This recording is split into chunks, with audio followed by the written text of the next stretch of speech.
Hi everyone, and thank you for joining me for another live series. Today I'm joined by Deirdre from her Instagram handle is Road to Psychology. And Deirdre hosts a podcast called Road to Psychology, where she has interviewed a range of different psychologists and asked them about their career, so counselling, clinical, educational, occupational, health psychologists, the full range. And the great thing is it's a great opportunity to find out a little bit about different careers, how people have got there. She asks you to submit questions that you can ask her guests in relation to their different careers. So it's a great way of finding out a little bit more if you're interested in within psychology. So today we're talking a little bit about careers in psychology, we're talking a little bit about mental health in general, finding therapists, we're going to talk a little bit about... Hi Deirdre, there we are. Hey, how are you? Good, how are you? How's my favourite counselling psychologist? Good. I was just letting everybody know that kind of what we were talking about in terms of today's talk, a little bit about some careers in psychology and also a little bit in terms of kind of mental health in general and finding somebody. And I suppose we were both talking about the article that's come out recently in relation to finding a mental health professional. So for anybody who doesn't know you, maybe you could introduce yourself a little bit to start with. Yeah, so my name is Deirdre Ferriter. I'm from Kerry. I'm a proud Kerry woman. I suppose my background is I'm kind of interested in psychology. I have a degree in psychology and a master's in health psychology. And at the moment, I'm studying to be a therapist in with CBT modalities. That's pretty much it, really. I suppose I started the podcast to people might not know who aren't in the field, but it's quite competitive to become a psychologist, and it helps to have a lot of contact and to know people, I suppose. So I kind of wanted to make it easier for people who didn't have that advantage to not feel alone in becoming a psychologist and feel like, and to make it more accessible, because if you can hear about someone's story and how they became a psychologist, it can seem more attainable, I suppose. That was my goal. Yeah. I was just introducing the podcast before you came on and saying I think it's great for anybody who's interested in terms of psychology, but also anybody who's interested in finding out the differences, because it's great when you have such a long length of time to speak to different people and you can really hear, oh, that's how that person works compared to somebody else. So it's a great thing. And I think as well, people who get into psychology, they get into it for a reason. So a lot of them have very interesting lives and why they decided to be psychologists. You know?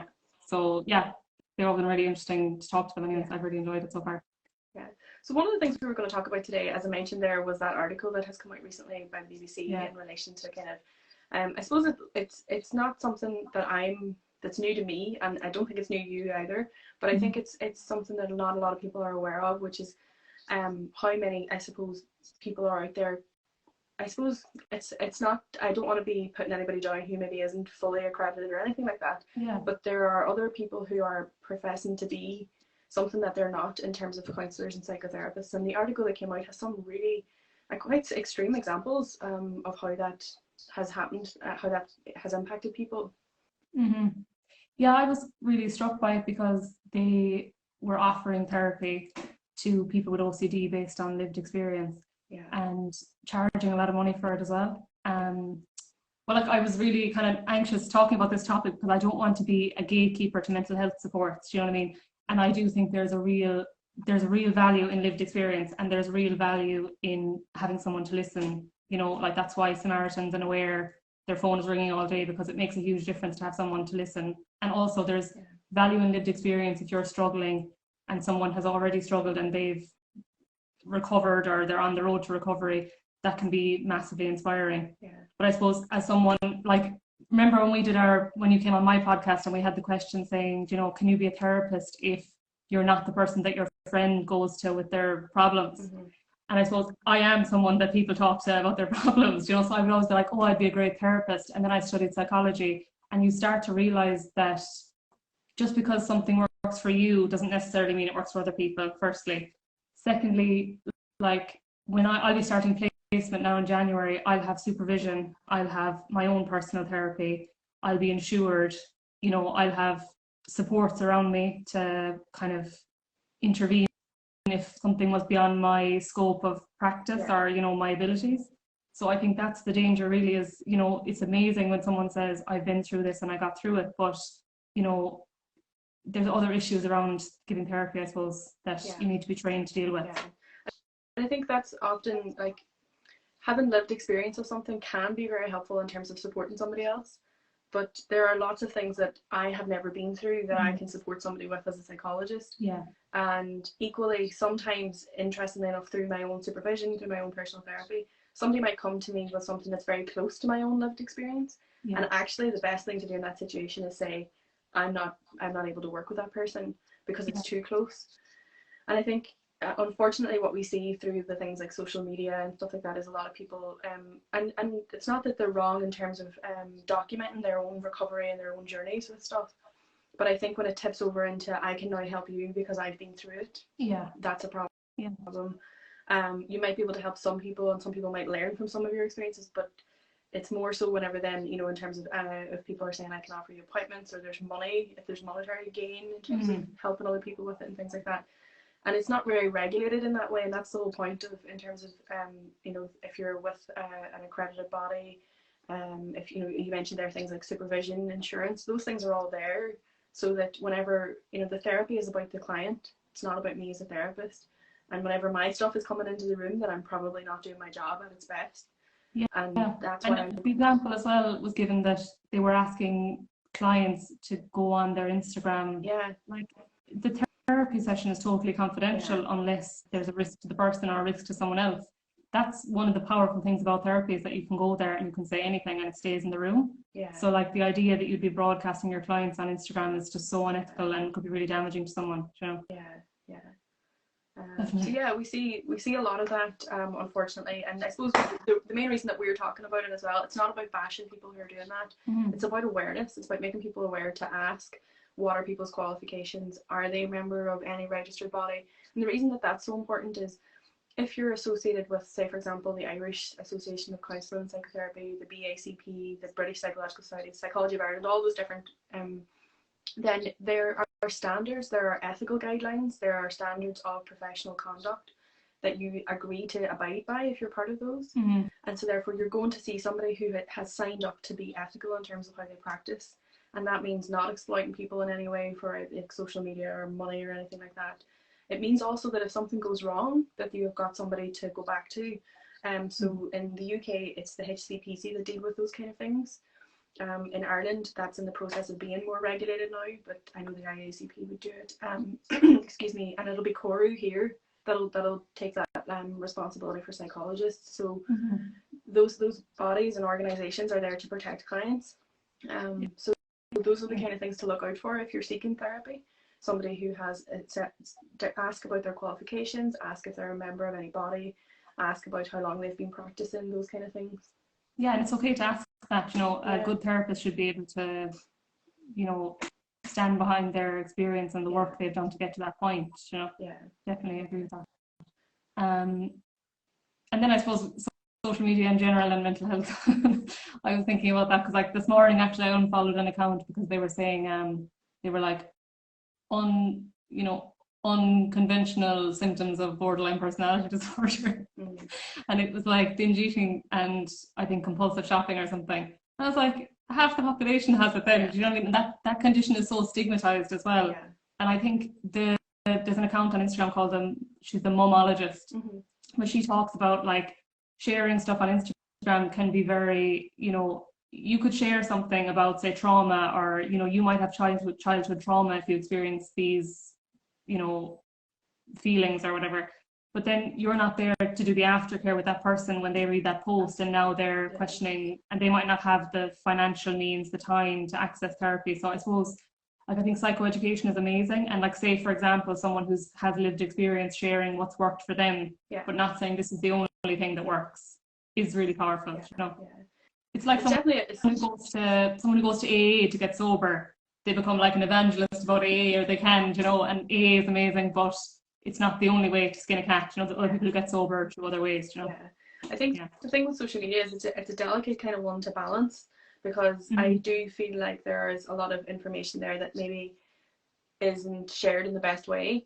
But then I also feel like, as a psychologist and other psychologists, we have a responsibility to make sure that we put good information out there, you know. So there's that, but it is a difficult one to balance, because it's, I always call it like kind of really basic kind of information, where you would hope that nobody would be triggered by anything they would read. you know, it's purely informational, and if people want more support, then we're always directing them, you know, elsewhere for things like that. So, and I think that we shouldn't be pathologizing stuff. Like, there's a lot of words going around Instagram now, like narcissism and you know, borderline personality, or you know,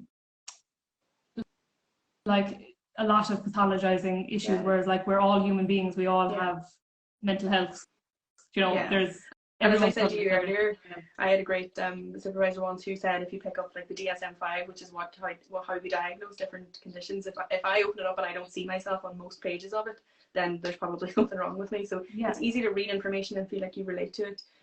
But that's the importance of going and seeking the right support and having a professional to help you, you know, with it and stuff like that. Definitely. So I wanted to talk a little bit about I wanted to talk a little bit about kind of careers in psychology then as well. We've had some questions come in related to different things. One of the questions that came in was how or what would you recommend for somebody who's in secondary school, who's thinking of psychology as a career? What would you do you have any ideas what would be a good starting point for them? I think my advice would be a bit unconventional now in this case. So the way things are at the moment, like if say my niece or nephew asked me and they're 17 or 18, I would say to do social work, mental health nursing, social care, something where you're helping people directly first. Then do the higher diploma in psychology, because then at least you have a job and a career to fall back on. And you also have a job to get experience in, and then like progress psychology on the side. That would be at the moment, whereas my advice could be different in a year's time. If the assistant psychologist panel opens up in Ireland, then there'd be actually a job. But the problem is at the moment there's, you know, psychology is a difficult degree, you know. It's like there's a lot of theory, there's a lot of statistics, there's a lot that goes into it. Amazing people want to be psychologists and want to work in mental health, and then they go on and they do masters and they keep progressing themselves, but there's actually nowhere to go for them to go now in the system. You know, they're not actually qualified to do anything. Except there's some roles, but it kind of depends where you are and, you know, that kind of stuff. So at the moment, that's what I would say, is do a degree that you can work in, and then, but don't give up on psychology. But it's a very difficult one, because I think, you know, we both have the experience of how difficult a journey it is to actually get to this point. And I can understand if you're passionate about psychology, that, you know, but I think it's about being really realistic about what your psychology degree will get you versus what other types of experience might get you. And it's, I suppose maybe it would be helpful, if you didn't mind, for anybody who's not familiar with the current situation in terms of, so if you've done a psychology degree and say you've done a master's, you know, what are the routes at the moment in Ireland? One thing I would say, actually, there's a degree in Mary I, if you get amazing points. It's primary school teaching and psychology. That's like, I think it's one of the best degrees in the country, because you can work and pursue psychology as well. I suppose at the moment there's support worker roles, but there's kind of a unique thing in Ireland where there's a social care worker role that you have to have a social care degree in, whereas in the UK that's called support worker role, and anyone with, like, say, occupational therapy, speech and language therapy, psychology, or social care, they can all apply for those jobs, and you get it based on your experience. Whereas in Ireland there's some jobs that you can only get with a social care degree. So I suppose it comes into a wider issue that, like, psychology is really undervalued. It's not really recognised. The skills that we develop in the degree and the knowledge isn't really recognised. But that is, I think that will change, because it's changed in the UK, where there's a lot more roles created, like psychological wellbeing practitioner and that kind of stuff. But yeah, the options really at the moment are, you could do a research assistant job, you could do a support worker job, you could do a private assistant psychologist job, and hopefully the panel for HSE assistant psychologist jobs will open up. If the last time it opened was 2019, and it hasn't opened since. So yeah, if that opens, that would be a good option for people to pursue. But I suppose, this is the toughest point so far, to be honest, because you have to gain all this experience. Like, you wouldn't even be considered for the doctorate really without a year's assistant psychologist experience, or the clinical psychology doctorate, I mean, in particular, which is the only funded one. And then those jobs are, like, impossible to get. So it's kind of, people are kind of stuck. It really kind of blows my mind, because there's so much need for psychologists in Ireland and psychology in Ireland, and there's so many people who are trained to a point, and then it's that next bit that there's so much difficulty in. And I think, again, for anybody who isn't aware, the only funded training in Ireland is for clinical psychology, if I'm not mistaken. That's the only one that I'm aware of anyway. The other types of psychology, then you're talking about, you know, your own fees, your own supervision, your own personal therapy. You're working alongside a colleague who maybe is a trainee clinical psychologist getting paid, and you're doing it for free. And so there's a petition going around, and there's a lot of information coming out, and I've had a really interesting conversation. I shared it during the week about it, and somebody kind of saying like, well, it's maybe not of interest to anybody who's not doing psychology, but actually it really is, because it's impacting our mental health services massively that we don't have enough psychologists in Ireland. And the only way we're going to do that is if we make it better funded, you know, if there are more opportunities. So actually I would say it is really relevant to everybody. But I understand that it's not maybe front and center for most people, but it definitely is a very relevant topic.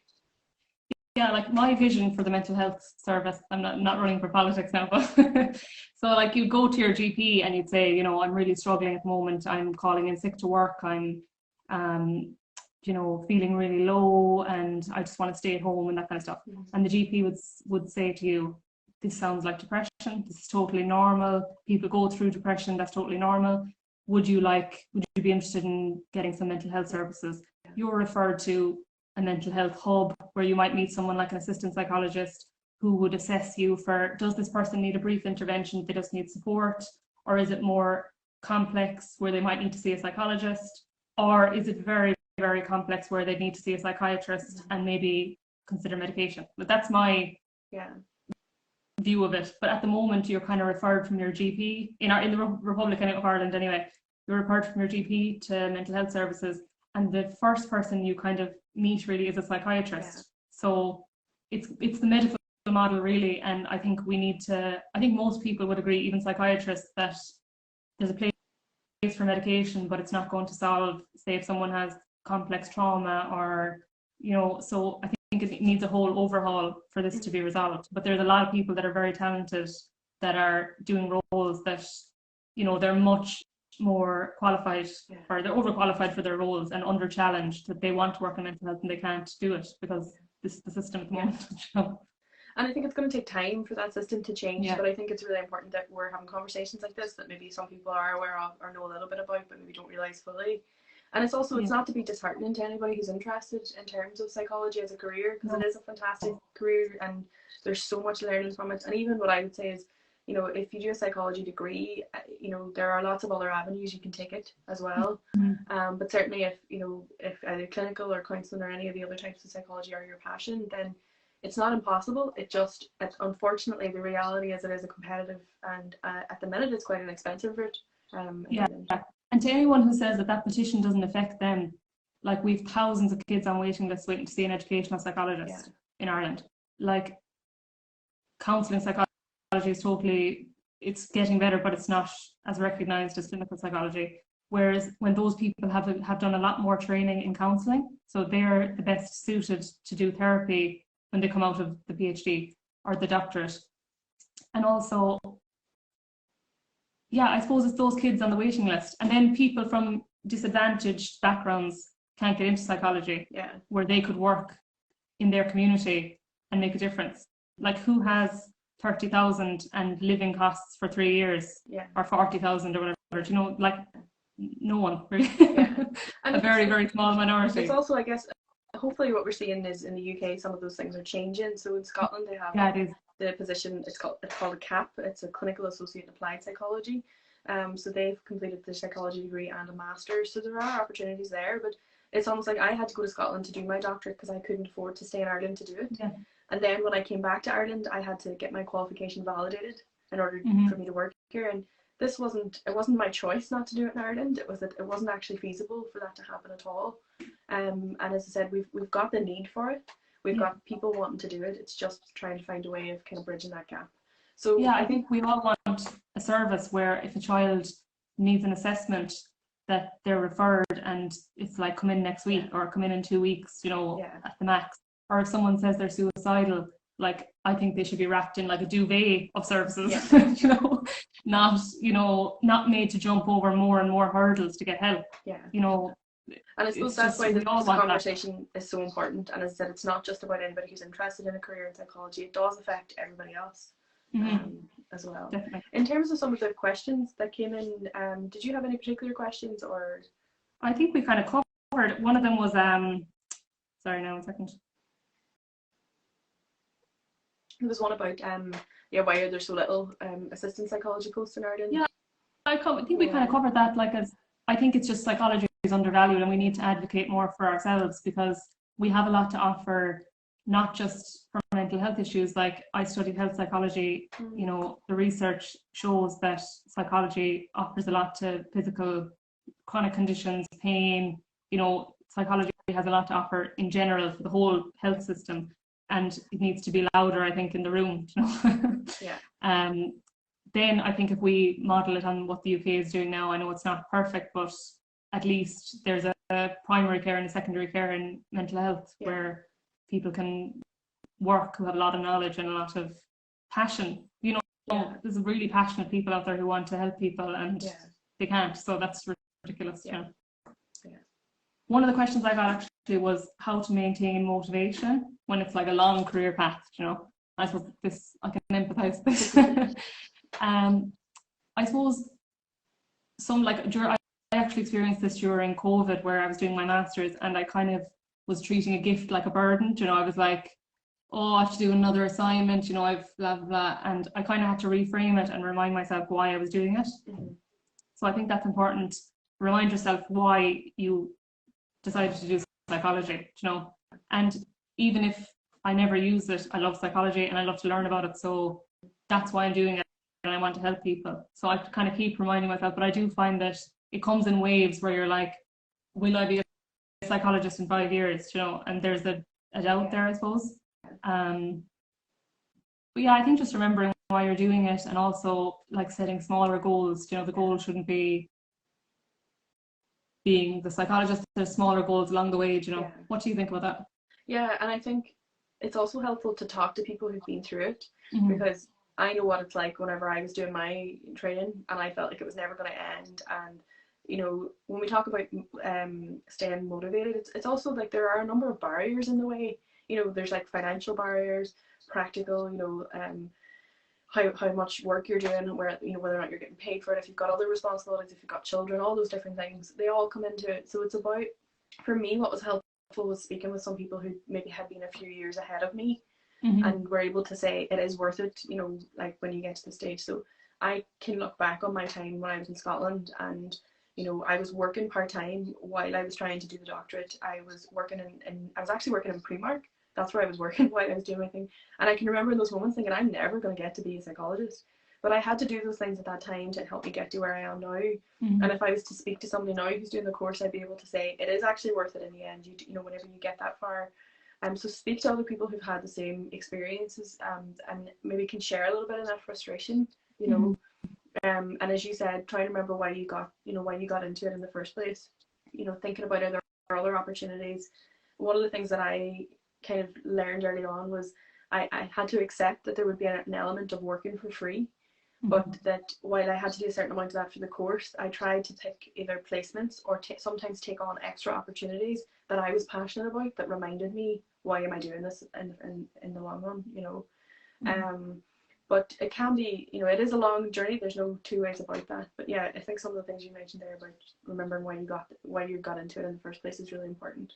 Yeah, and I think sometimes you're looking at jobs boards and things, and there's no job that you actually are qualified for, or all the jobs are, you know, you wouldn't even have needed your degree to get the jobs, you know.